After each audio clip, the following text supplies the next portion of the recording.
Hello, this is Mesos Oram, and welcome to Understanding S.F.M.L. Today, we'll be learning about S.F.M.L's shader.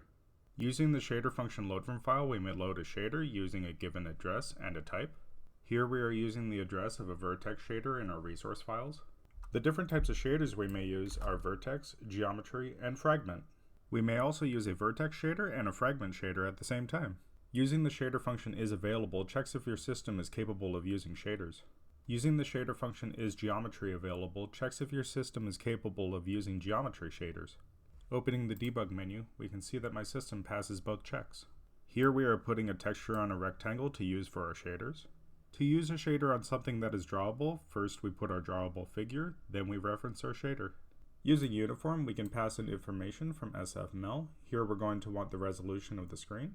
To do that, we can use the shader function setUniform with the name of the variable and the value that we want. Note that shader's coordinates span from 0, 0 to 1, 1. To transform the vertex texture coordinates, we use GL texture matrix at 0. Here we are using GL model view projection matrix to transform our vertex positions from model space into clip space.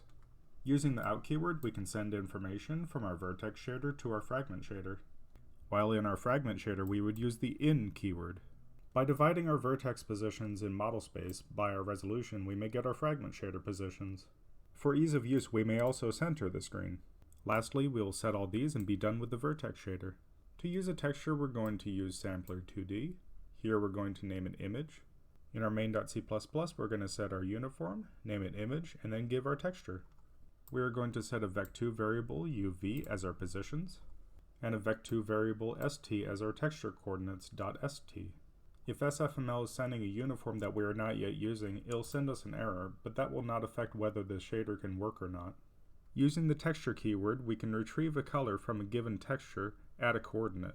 Opening the debug menu, we can see that our texture is now drawn by the shader.